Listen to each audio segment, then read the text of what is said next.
Bombshell tonight to Valhalla when a beautiful 5-year-old little boy dies in the hospital. Heartbreak for a grieving mother who chronicles her son's final days over social media. But tonight, police ask, did mommy herself inject a lethal dose of salt into her own little boy's feeding tube? In the last hours, murder charges handed down as Salt mom declares, "I'm innocent." When you take a look at the blogs this mom posted, for instance, Garnett is sick with the flu but feeling well enough to try out his new homemade paint. He was admitted to Nyack Hospital. He had a seizure but was well enough to do laps around the pediatric floor awaiting a neurologist's visit. He's completely back to himself. Still no word on lab results. I guess they weren't checking for table salt. Please, please send G some love. We went from fine to really sick in minutes. Pray for Garnett. He's on life support and being life flighted. 1140 and sedation meds have nearly worn off. G is screaming in pain, screaming his head hurts. We laid his bed flat and just wait to see what happens. Garnett stopped breathing and is back on the ventilator. Please pray. My sweet baby Garnett has been declared brain dead. It can't even be possible. That's my baby boy. I'm not ready to let him go. Sometime tomorrow, I will have to make the decision to remove his life support. And last, Garnett the Great journeyed onward today at 10:20 a.m. This is so upsetting to even read it in light of the claims tonight. Out to you, Jen Casara, CNN correspondent.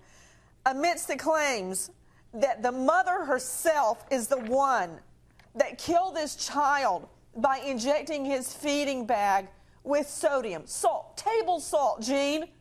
Cause of death, poisoning by salt. That is what prosecutors are alleging. This little 5-year-old boy, Nancy, had been taken to the hospital by his mother 23 times in his small span of life. And right at the end, what prosecutors are saying is that he was admitted into the hospital because of alleged seizures. Mother stayed by him in the hospital room. He had that feeding tube into his stomach.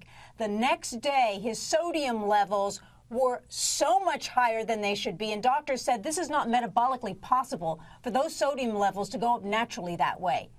They treated it. Happened again. They air flighted him to a hospital, and he died. I'm looking at her. Look at this mom. Please leave the mom up. I want to look at her. Look at all of these. Gene, you know I share pictures with you of me and the twins or just the twins.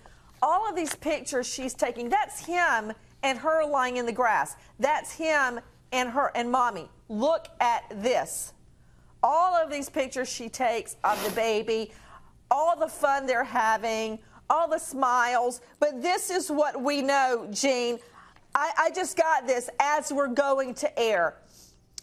She was actually investigated in 2011 or 2012 in Florida, Gene, because the report, and I have the intake report right here, says the mom would slap the baby over and over in the face, this baby, Garnett, until the baby would start crying, and then the mommy would start crying. And then it also says, Gene, that as far back as 2011, 2011, I'm looking at it, that the child was, quote, medically neglected. I don't know what that means, medically neglected in this particular case.